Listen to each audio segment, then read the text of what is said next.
माझ्यासारखं तुमच्याही बाबतीत कधी झालं आहे का? घरात बसून खूप कंटाळा आला आहे आणि ठरवलं की चला कुठेतरी बाहेर जाऊया. आता बाहेर कुठे जायचं आहे काहीही प्लॅनिंग नसताना अचानक बाहेर निघाल्यावर फजिती तर होणारच ना. खरं सांगू का, मला माझ्यावरच खूप हसायला येत होती. मुलं क्लासला गेली आणि मिस्टर कामाला गेले होते. म्हटलं की चला आज कुठे फिरायला जाऊया. खूप दिवस झाले बाहेरही पडले नव्हते आणि मला ब्लॉगसुद्धा काढायचा होता. आता एकटं कुठे फिरणार, त्याच्यामुळे मी भाऊजाईला फोन केला की चल आपण आज कुठेतरी बाहेर फिरायला जाऊया. ती म्हटली नक्की जायचं आहे कुठे, काही काम आहे का?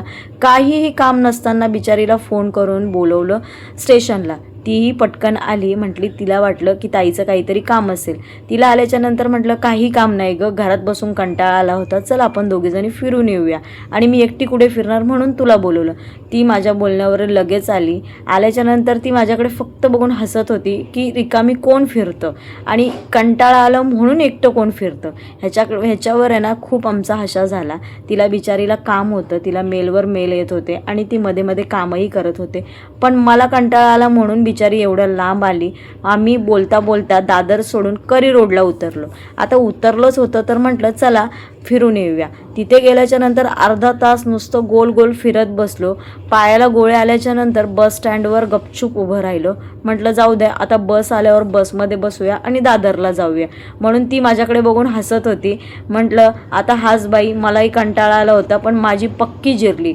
माणसाला जर कंटाळा आला ना गपचूप गोधडी घेऊन घरात झोपा, पण बाहेर कुठे फिरायला जाऊ नका, बरोबर ना.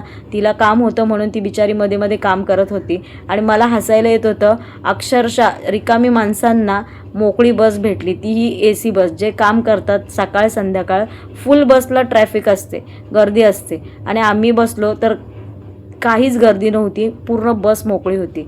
मग काय, दादर स्टेशनला पोचल्याच्या नंतर बसमधून उतरलो आणि म्हटलं की चला आता भूक लागली आहे. पाय तर इतके दुखत होते विनाकारण फिरून फिरून. ती माझ्याकडे बघून फक्त हसत होती की ताई विनाकारण कोण फिरतं. मग नंतर म्हटलं की यार खरंच आपण उगाच आलो, कारण घरात बसलेलंच चांगलं, बाहेर फिरणं सोपं नाही आहे, बरोबर ना. दादर स्टेशनला उतरल्याच्या नंतर म्हटलं आता काहीतरी खायला हवं. दादर स्टेशनला गेल्यावर फुल मार्केट आहे ना, तिथे आहे ना दहीवडा इतका छान भेटतो ना. दादरला मी गेले की नक्कीच खाते, कारण मला तिकडचा दहीवडा खूप आवडतो. मग म्हटली ताई जर कुणी म्हटलं ना की तुम्ही दादरला कशाला गेले होते, तर म्हणा फक्त दहीवडा खायला गेलो होतो एवढ्या लांब, तुमच्यावर खूप जण हसतील. म्हटलं जाऊ दे आता हसू दे, मला कंटाळा आला होता पण पक्कीच जिरली.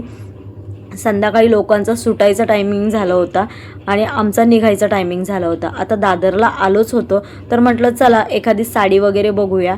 तर आम्ही गेलो साडीच्या दुकानामध्ये. आतमध्ये गेल्याच्या नंतर रिकामी कामं करणाऱ्यांना जर समजा अचानक कोण फिरायला निघाले आणि मोठ्या दुकानामध्ये साडी बघायला गेले तर मला सांगा का नाही घरातले हसणार आपल्यावर.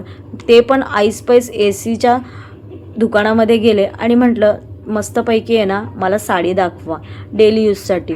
त्यांनी डेली यूजची साडीच काढली 2 आणि 3 हजारापासून.